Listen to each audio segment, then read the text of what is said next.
Welcome to ప్రజా తీర్పు. ఇప్పుడు మనం ఏదైతే చూస్తున్నామో కూటమి ప్రభుత్వం వచ్చిన 100 రోజుల్లోనే సామాన్య కార్యకర్తలకు కూడా పెద్దపీట వేసిందని చెప్పేసి మనం చెప్పుకోవచ్చు. ఈ నామినేటెడ్ పదవులు లిస్టు ప్రకటించిన కూటమి ప్రభుత్వం బీసీ కానివ్వండి, ఎస్సీ ఎస్టీ మైనారిటీ వర్గాలకు పెద్దపీట వేసిందని చెప్పేసి చెప్పుకోవచ్చు.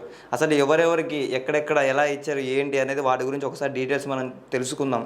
వక్సోబోర్డ్ Abdul Ajeed, sports authority of Andhra Pradesh Animini Ravi Naidu గారు, AP housing board Battula Tatyababu, AP schedule తీగర సహకార ఆర్థిక సహకారం బోరంగం శ్రీనివాసులు గారు, AP maritime board Damacharla Satya, ఏపీలో ఉపాధి కల్పన ఎంటర్ప్రైజెస్ డెవలప్మెంట్ కోసం సొసైటీ దీపక్ రెడ్డి గారు, 20 పాయింట్ ఫార్ములా లంకా దినాకర్ గారు, ఈయన బీజేపీ వ్యక్తి, AP Markfed Karrod Bangaraju, AP state seeds development corporation limited Manne Subba Reddy గారు, Andhra Pradesh industry infrastructure corporation APIIC Mantena Ramaraju గారికి ఇచ్చారు, పద్మశాలి సంక్షేమ మరియు అభివృద్ధి సంస్థ నందా అబ్బదయ్య గారు, AP tourism development corporation Nookasani Balaji గారికి ఇవ్వడం అయితే జరిగింది, ఏపీఎస్ఆర్టీసీ చైర్మన్ కొనకల్ల నారాయణ గారికి ఇవ్వడం అయితే జరిగింది, పిఎస్ మునిరత్నం గారు.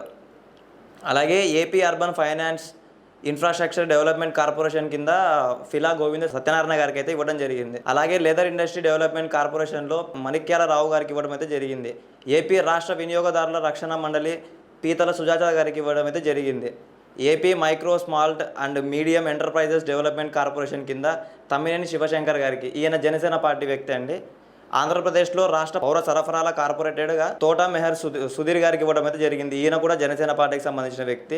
ఆంధ్రప్రదేశ్ ట్రేడ్ ప్రమోషనల్ కార్పొరేటెడ్ లిమిటెడ్గా ఏపీ టీపీసీగా వజ్జ బాబురావు గారికి ఇవ్వడం అయితే జరిగింది. లాస్ట్గా చివరికి వచ్చేసరికి ఏపీ టౌన్షిప్ మౌలిక సదుపాయాల్లో అభివృద్ధి కార్పొరేషన్గా వేములపాటి అజయ్ కుమార్ గారికి ఇవ్వడం అయితే జరిగింది, ఈయన కూడా జనసేనలో.